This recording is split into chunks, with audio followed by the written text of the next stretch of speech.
So we started discussing the potential of exportable product last week into the African market. So I'll continue from that this week. Now, so last week I mentioned a couple of products. This week, you can see plastic pipe. Now, let me explain again that the way we should go about AFCFTA is such that we should be much more interested. We should be much more interested in exporting finished product, number one, which I emphasized seriously last week. Not just exporting finished product, but you don't need to be a manufacturer of those products. And I've used example of myself several times. The fact that I am not an exporter, sorry, a manufacturer of the product I currently export. So sorry for the break in transmission. I was talking about the fact that you will notice that majority of the items being imported by African country are value-added products. And that's good for us because we, after all, most of the export of Africa before has largely been raw materials that go to other African countries.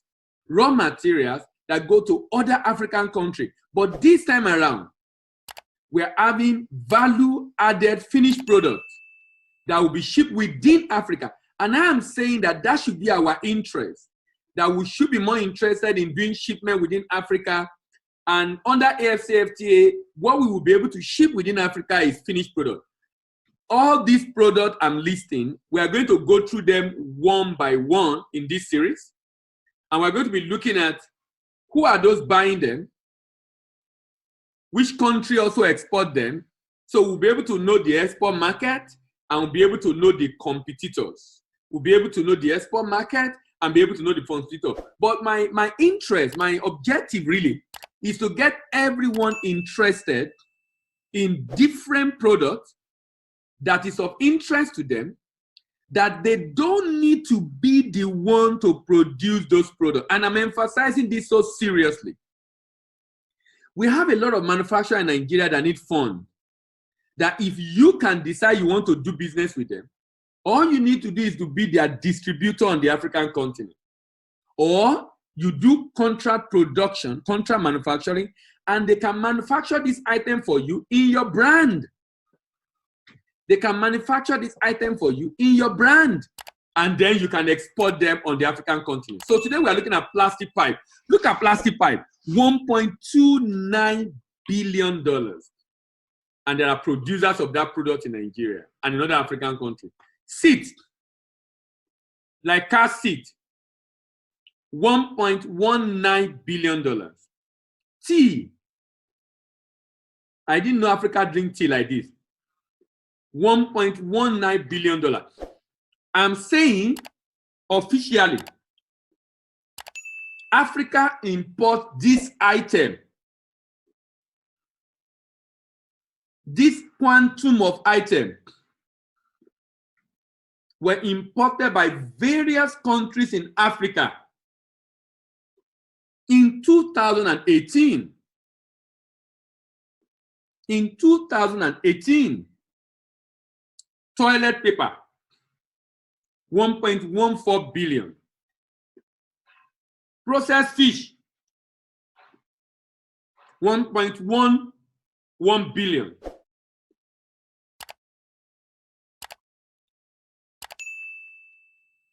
Dry legume, that is beans, 1.04 billion.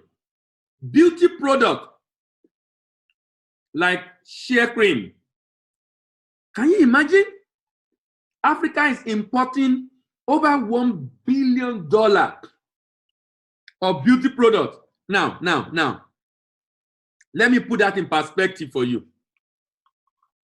In Nigeria today, $1 billion is over 450 billion naira. So you can understand the volume. That is times 2 of the budget of some state, or times 3 of the budget of some state. times 2 of times 3 of the budget of a whole state is used to import beauty product. Frozen bovine, that is cow meat, 1.01 billion. Raw tobacco, $998 million. Women's suit, $962 million. Women's suit, plastic housewares like container, bucket, and the like, $934 million. Seed oil like sesame seed, $893 million. Soap, now seed soap. Do you know how many people produce soap in Nigeria? Liquid soap in particular. Soap, $893 million. Hard liquor, $892 million. Baked goods. Baked goods will be like cookies, biscuit. Baked goods, $792 million. Like I said, we're going to go through each of these products one by one later on. Wheat flours, $753 million. Knit t-shirt, $749 million. Pasta, $702 million. Flavor water. Water.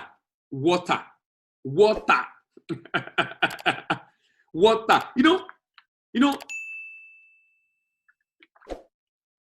we need to redefine export in Nigeria. Unfortunately, people that have money in Nigeria and people that have deep pocket who are interested in export, when they think of exporting, the first thing they think about is commodities. And I can understand why. Majority of Nigerian export is commodity. Only that the majority of earnings of Nigerian non-oil export is manufactured goods. But majority of Nigerian export is commodities, agri-commodities. But when you look at the earnings of non-oil export, it's manufactured goods, not agro-commodities. So people go into sea water, flavor water. Just imagine flavor water. Fake air. Fake air is, when you say fake air, international trade, you mean artificial hair. That is 652. Water is 666. Cheese, 635. Knit men's shirt. You can see women knit men's suit. Women's suit is imported in large volume. $962 million for women's suit. For men's suit, for our brothers and sisters in Aba, $670 million. Sauce and seasonings, $610 million. Leather footwears, $607 million. Chocolate, $599 million. Batteries, $598 million. Bovine, $559 million. Fruit juice, $490 million.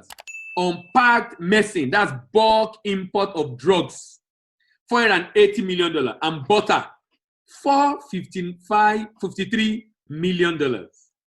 The list will continue. Glass bottles, $443 million. Margarine, $419 million. Edible offers, $380 million. Raw cotton, $380 million. Beer, $376 million. Potatoes, $338 million. Soup, soup. Banga soup is being packaged for export. And soup import in Africa is $338 million. Soup, onion, $328 million. Remember, this is import of Africa alone, not the world. Not the world. Not the world. Just Africa alone. Dental product, $319 million. Mattress, $264 million. Pig meat, can you imagine? $244 million.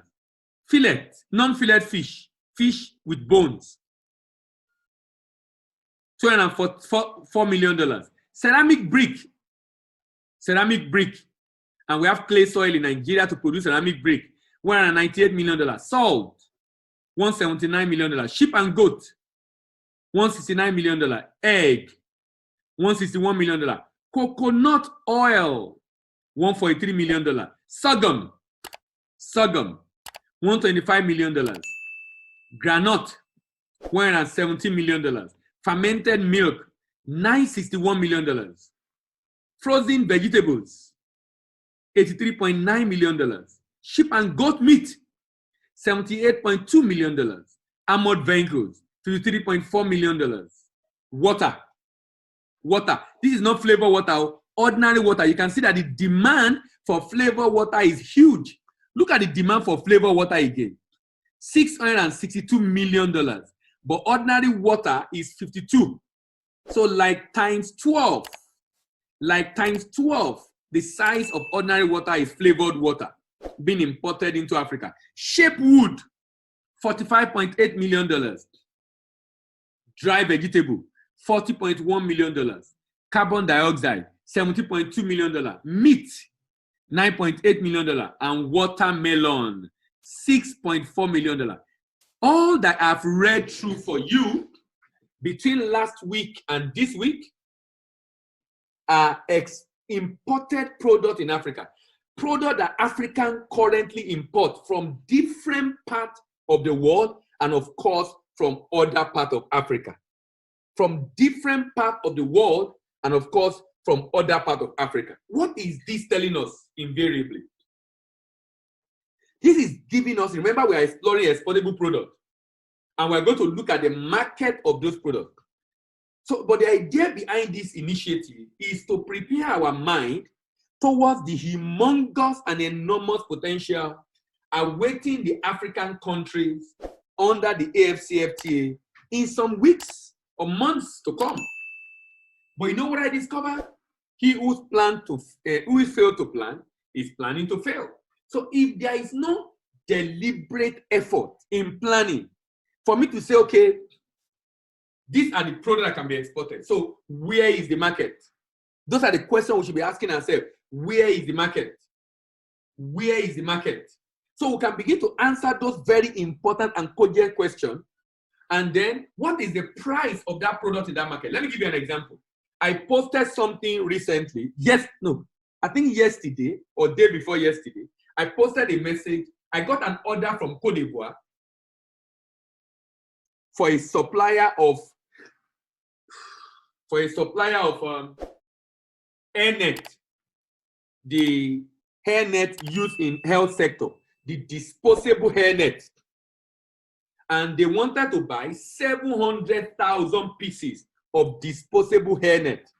700,000 pieces of disposable hairnet. That's the order. Now, that is the order that I am not actively looking for because I have a relationship there. Someone sent it to me. And that is just within Africa. And Côte d'Ivoire is willing to buy that much. What's that telling you? And that's just one country. And that's just a sector. That's just one country. And that's just a sector. Now, where am I referring to that story? The question you should be asking yourself is, what is the price of hairnet? Because when you explore this product, you also know, can we export it profitably? If we can't, what can we do differently to be able to take advantage of exporting such products profitably to that country? Those are the conversations we should be having. Those are the discussions we should be having for us to be able to take advantage of the AfCFTA. I am of the opinion that AfCFTA is a huge opportunity for Africa. Someone is asking a question, what is the currency that will be used to trade under AfCFTA? Sincerely, it's not been decided yet, but definitely not dollar, no euro, no pounds. It's going to be either the local currency or we're going to come up with a new currency. But we've not come up with a new currency yet. What they've done is to come up with a payment system. A payment system. And the payment system will mean that I will be credited in my local currency.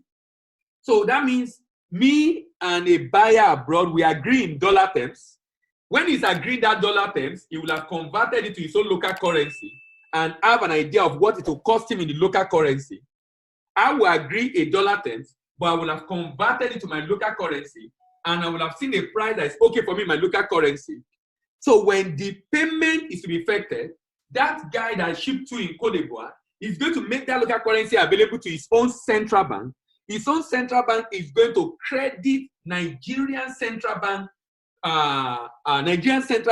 account abroad, and Nigerian central bank is going to credit the exporter from Nigeria in naira locally. So we are going to be using our local currency right now. The settlement will be done among the central bank of different African countries. That's my understanding of the way settlement is going to be made right now. So even though the quotation might be in US dollars, but the settlement will be in the local currency of that country. I don't know if my answer, if you understand my response to your question and information. All right. So I was trying to say that the essence of this is for you to begin to do your research. Very soon, I'm going to show you the countries that buys. I'm not going to dig into those markets. In another series, before when I finish this series on product, I'm only going to mention countries buying. I'm not going to discuss the details of why you should choose this country over this other country. Those other conversations, we're going to have it maybe in November or in October. We're going to have those conversations on which country that you should be considering to use. That, for example, if we are going to be selling this product, which country is buying more? Okay, out of these 2-3 countries that are buying more, which of them really will I be able to sell to at a profitable price? Those conversations, we're going to have them afterwards. But the conversation we're having right now is giving you a sense, just to let you have an idea of what you can sell on the African continent. That's the whole idea of this series. Just to have an idea that, look, if I want to export on the African continent, these are the products I can sell. Now, this product I can sell on the African continent, I don't need to be a manufacturer of those products. I don't know how much I can emphasize this, but I'll keep emphasizing it until we're able to understand that in international trade, I can be a merchant in international trade, and I can be very successful as a merchant in international trade. I don't need to be the owner of the product. I can just remain in the middle as a merchant,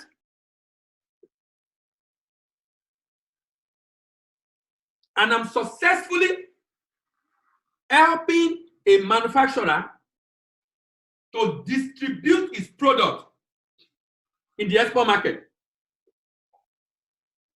I can develop a distribution channel for FMCG, fast-moving consumer goods, for plastic products, for vegetable and fruit, for beverages, for apparel, clothing, for paper products, for fertilizer, for beauty and cosmetics, and a number of other products. These are what I can do. So I should not be thinking of, because like I said, if you are thinking of exporting in Africa, don't think of commodity. You see all those cashew nuts, cocoa beans, sesame seed, hibiscus flower. Those are not the items to export under AFCFTA. Only few commodities are traded under AFCFTA. Like you can see, most other products are value added. Most other products are value added. Most other products are value added. I stand a better chance under AFCFTA to be able to thrive if I consider value added product. In fact, one of the ways for African countries to benefit from AFCFTA is by exporting value added products. Is by exporting value added product. Someone said, does paper product include toilet paper? Yes. Yes. Yes.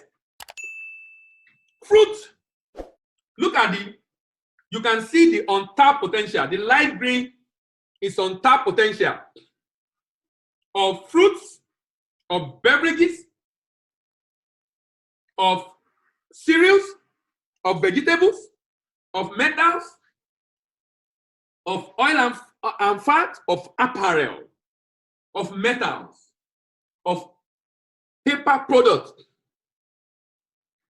of ferrous metals, of sugar and confectionery. These are the untapped potential. The green, light green, is telling us the potential, the untapped potential, the untapped potential, the untapped potential that African countries have, that African countries have not taken advantage of.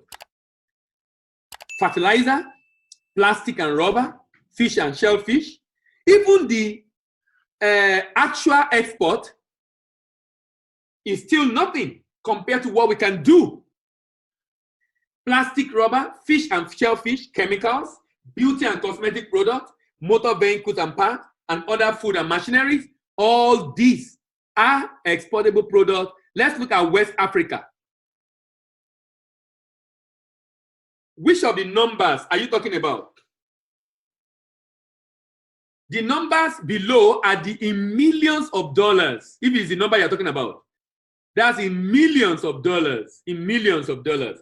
In West Africa, fruit, oil seed, fertilizers, paper product, ferrous metal, wood product, cotton, cocoa product, plastic and rubber.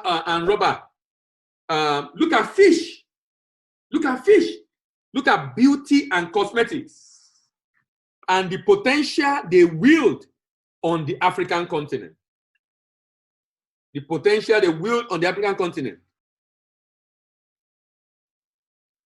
Still talking about top 25 export. Top 25 export of African continent. Of course, petroleum is taking the lead, followed by gold, minerals, then natural gas, then precious metal and copper, then motor vehicles, fruit and nut. Look at fruit and nut. Look at fruit and nut. Motor vehicles, cocoa, oils, fertilizers, liquefied propane and butane, vegetables, article of apparel, inorganic chemicals, women clothing, ship and boat, floating structures. All these are exported products. Now, what does African import right now? Petroleum product. Petroleum product. Over 40 billion. Motor vehicles. About 16.3 billion. Telecommunication equipment. Petrol oil. Medicament. Wheat. 9.9 billion. Motor vehicles. For transport of goods. 8 billion. Civil engineering plant. 7.3. Ship and boat. 6.7 billion. Part of vehicles. 6.5. Apparatus for electrical circuit. 6.1. Sugar and molasses. 5.9. Rice. 5.2 billion. Rice. 5.2 billion for rice. Manufactured base metal. 5.1. Paper and paperboard. 5.0. Equipment for distributing electricity. 4.9. Electrical machinery. 4.8. Tubes and pipe. 4.8. Aircraft. 4.7. Iron and steel. 4.6. Articles. 4.6. Pumps. 4.5. Heating and cooling equipment. 4.5. Automatic data processing machine. 4.5. You see, these are the items we are currently importing. Now, African consumer expenditure in major retail sector. Now, if I want to consider export in Africa, what are the items that should be of interest to me? And those are the conversations we're having right now. You will notice the growth between 2011 and 2016. There has been a growth, huge growth in the food, beverages, and tobacco from 500 billion. This is expenditure, not just import now. Expenditure. What do people spend money on when they go to retail stores to buy? In Africa, what do people spend money on when they go to retail store to buy? There was a growth of 500 billion to 850 billion in the consumption of food, in the consumption of beverages, in the consumption of tobacco. Within the period of 2011 to 2016, look at furniture. Furniture actually increased from 28 to 52 billion. Electronic increase from 10 to 20 billion. House cleaning materials, soap and the like, increased from 36 to 83 billion. Clothing and footwear increased from 35 to 68 billion. Come and see. Food and beverages with tobacco increased from 500 to 850 billion. Let me tell you what's going on in Africa. Let me tell you what's going on in Africa. So that when you want to consider trade in Africa, the reason why you must be within the FMCG, the reason why you must be within the food, beverages, and tobacco, the reason why you must consider the food and beverages, things that human beings need for survival, the reason why you must be within that space is because, especially food and beverages, is because Africa is growing at an alarming rate because of lack of opportunities, lack of jobs, unemployment. Unemployment increased population of a nation. Underdevelopment increased population of a nation. In fact, it increases the younger population of a nation. Development, employment lead to aging population. Development and employment lead to aging population. Why? Because in countries where women spend a lot of time in the boardroom and less time in the bedroom, of course, there will be less babies being made in those countries.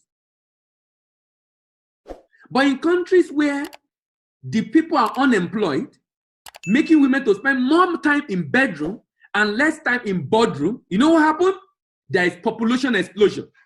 And that is what is increasing the population in Africa. So because of the increasing population and unemployment and poverty, people are living for survival. People are living for survival. So an Asian will come into Africa. When he's coming in, he's not going to compete with you in the big businesses. He's going to compete in the small businesses. Things that cost less than 100 naira or 200 naira. And he would target to distribute it to just 1% of Nigerian population, and it's made. It's made. It's made. It's made because he's distributing to just 1% of Nigerian population. What am I saying in essence, ladies and gentlemen? I'm basically saying that anything you want to sell in Africa, please let it be within the food sector. Yes, snacks, chips are under food. Yes, you are correct. Snacks and chips, Mr. Benjamin. Yes, you are very correct. Snack and chips is under that. Snack and chips is under that. So those are the things we should be targeting to sell under the African Continental Free Trade Agreement. Things human need for survival. The fast-moving consumer goods, personal health, personal care and health products, then food and beverages. Things that are needed for human survival are of immense potential in Africa. I'm laying this foundation. We're going to go through a lot of products, but if you are already seeing expo into what you should be considering for export in Africa even before the time comes. These are data. This data is from Economist Intelligence Unit, and it analyzes what is growing, which sector of the retail, which subsector of the retail, which product within the retail subsector is growing in Africa? Which product within the retail subsector is growing in Africa? So that when I want to trade in Africa, I'm trading this kind of product. How much is the share of stationary item in Africa, in African countries? When you mean the share of stationary item, I don't understand that question. The share of stationary item. The share, are you looking at the share of stationary? Can you catch that question very well? I'm trying to understand what you mean by that question. Are you looking at the contribution of that sector to the African GDP? I don't have that figure, but maybe we'll be able to, I might be able to work on that later on, but I don't have that figure. If that's what you're looking at, if you're looking at, yes, okay. So you're looking at that contribution, you know, in GDP terms, you're looking at the manufacturing sector, industrial sector, agri sector, and the service sector. So under manufacturing sector or industrial sector, one of the subsector is this paper, publishing, stationery, and the like. Contribution of that to the African GDP, I don't have that figure offhand, but I mean, I'm sure if you Google, you should be able to find it online actually. If you check, maybe you check World Bank website or something to be able to, but I can check that up later on. Someone is talking about pencil, crayon, and pen. Now, pencil, crayon, and pen is not bad. It's good. It's okay. I'm only talking about the one that is growing faster. If you're into pencil, crayon, and pen, that's okay. It's part of the product for export in Africa. But I'm talking about the one that is growing very fast. And I'm trying to justify the reason or the logical reason why food and beverages will go faster in Africa. And I say because our population is growing and people are living for survival. In Nigeria, for example, a research shows that an average household in Nigeria is spending between 50 to 70% of their income on food. 50 to 70% of their income on food. That is huge. That is huge. But you know what? That is the reality. That is the reality. Okay, the link. I'm dropping the link again. That's the link to the link. I've dropped it. Tuyakula. Tuyakula, where are you from? That name doesn't sound Nigeria. I know some people from outside Nigeria register for this program. Tusha and Tuyakula, I would like to know the country you're watching from or you're joining us from if you are not from Nigeria. We're marketing, we are tweeting at different countries in Africa to be able to join. Because this conversation is about Africa, even though it's done from Nigeria. Yeah, thank you. Tuyakula says from Namibia. Tuyakula, thank you very much. Good to hear from you. If you are on this platform and we are not from Nigeria, please, I would appreciate if you can drop your country so I can know how many countries is joining us from Africa. But like I said, the seminar is for the whole of Africa, and we are tweeting at different segments in Africa, not just for Nigerians. And I'm happy that Tuyakula joined us from Namibia. Someone said, if you have detail of medicament, okay, India National in Nigeria. Okay, Tusha, thank you very much for joining. Thank you very much. If you have detail on medicament, please share how fast is the growth of pharmaceutical. No, we're going to look at that. We're going to look at that later. We're going to look at each of these products one by one, and we're going to look at the countries that the value and what each country is doing. We're going to look at all those details later on. Ignatius, maybe that will help you answer your question. Okay, I can see someone from South Africa. Sikakani. Sorry if I didn't pronounce your name very well. Sikakani, thank you very much for joining from South Africa. And let's help share the platform for all of us from outside Africa, outside Nigeria. You can share the link with other people so you can get to know when we are having this session. So thank you very much for joining from South Africa. I'm still waiting for others joining from other parts of the world. Thank you very much. Oh, perfect pronunciation. Okay, thank you. Thank you very much for the correct, for the pronunciation. All right, like I said, that if you want to ship within Africa, what should be of interest to you should be this product. Now, I'm not discounting the other product. When we begin to analyze the market one after the other, maybe you'll be able to have a sense of the size of your market.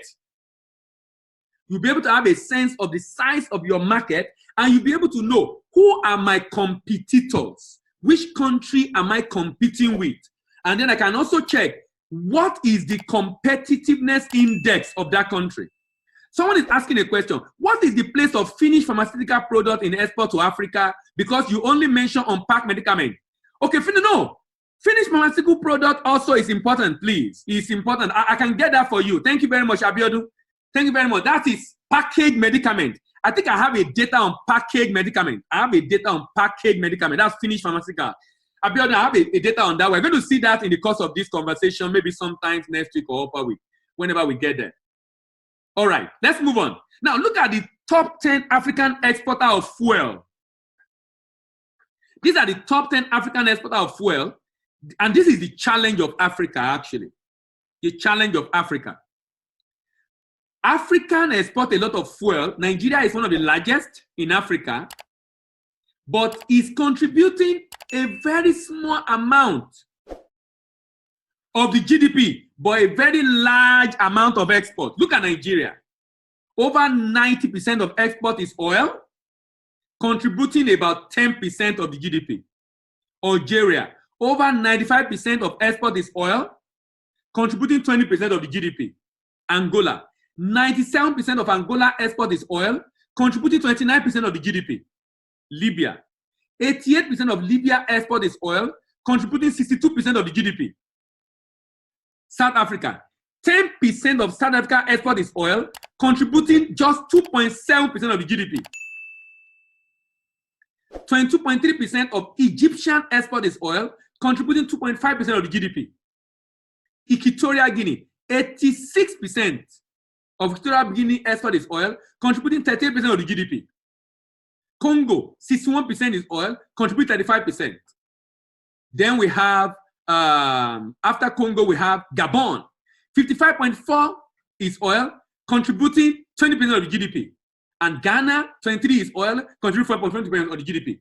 In Nigeria, for example, you can see, now, if you look at this, apart from Libya, most African country that is top 10 exporter of crude oil is not contributing a good chunk of their GDP, but it's a good chunk of their forex generation.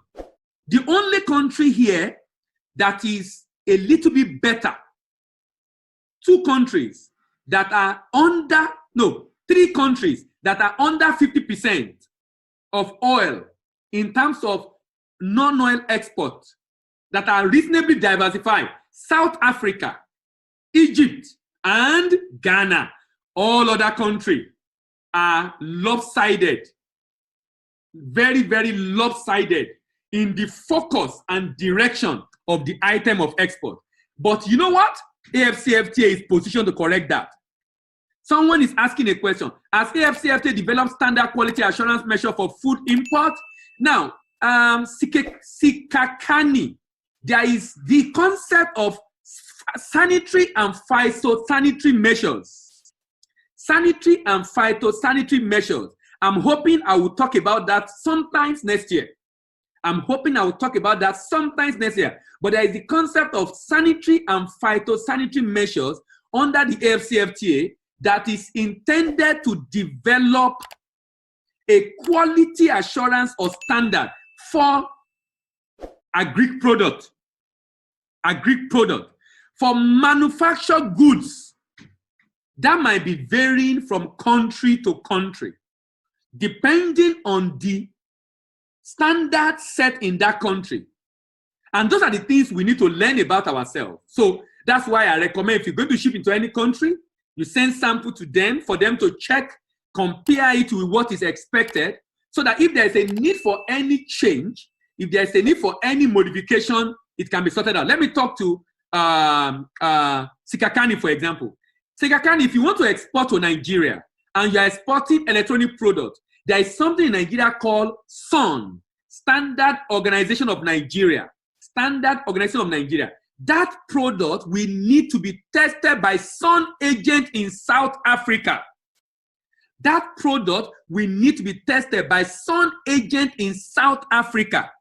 For that product to be able to find its way into Nigeria. And I'm sure other countries have those kind of agencies that test for quality standard. Teslim is asking a question. Based on your answer to my question on trading currency, will it be safe to say that AFCFTA will only boost Naira balance of payment, but not necessarily foreign FS? Fantastic. You are correct. You are correct. It's going to, you know, the objective of AFCFTA is not for FS generation particularly, because FS generation, let me ask you a question. Does US talk about FS generation? US does not think of FS generation. FS generation is because of the underdevelopment of a nation. That's the way the nation will be keen about FS generation, underdevelopment. US does not pride itself in foreign direct investment. They are the one that go and develop, send money to other countries. US does not think about foreign exchange generation. So foreign exchange generation really is a misnomer. You only have that conversation in developing countries.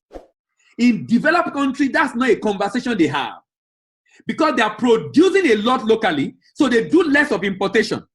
The few importation they do, they already have enough foreign exchange by virtue of their export to take care of it. So they don't even worry about FS at all. It's developing country and underdeveloping country that is worrying about foreign exchange. All right, let's move on. So 10 basic imported food. Let me focus on the imported food in Africa. 10 most imported food in Africa. 10 most imported food in Africa. What are the 10 most imported food in Africa? Number 1, wheat, unmilled, sugar, molasses, and honey. Between 2016 and 2018, according to United Nations Commission on Trade and Development, rice is one of the major. Do you know that this top 10 food item constitutes 65% of food import? 65% of food import in Africa. 65% of food import in Africa is from wheat import, sugar and honey import, rice import, edible products, fixed vegetable, like fat and oil,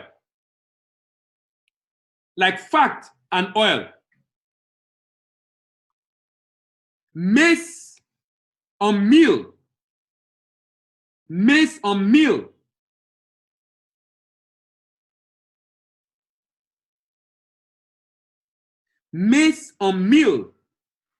You know, Nigeria import maize. Recently, CBN initially stopped import of maize. Now they have approved about 6-7 companies to be able to do the import of maize.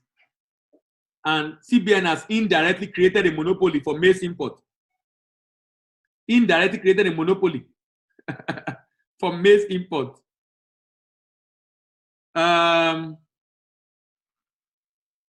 Fish, fresh fish, chilled fish, frozen fish, aquaculture, fish, milk and cream, butter and cheese. Remember, you know, the other time we're having issue with Ruga. Ruga became a major issue in Nigeria. You know, sometimes Nigeria have a good problem. Instead of state government to adopt, they should have their own ranch themselves to produce milk and cheese and bovine for export. We are fighting on Ruga. Instead of us setting up our own, set up your own in Southwest or Southeast or South. Set up your own so that they won't have to come, have your own and be able to export this item. Animal feed, feed, vegetable fats and oil. You know, it's so interesting that these few products constitute 65.7% of the food import of Africa. So if you're into agric, welcome on board. Now, still talking about component of GDP in Africa.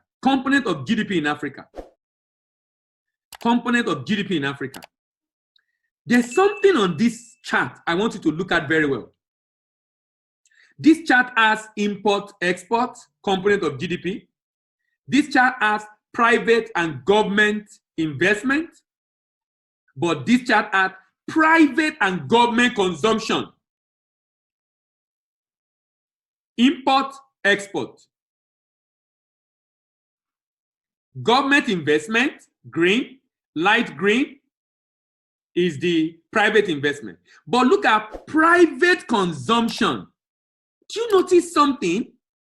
I realized that for an average African country, from the top economy like Nigeria, South Africa, Algeria, Morocco, Egypt, to the least economy in Africa, more than 50% of the expenditure of the country are spent on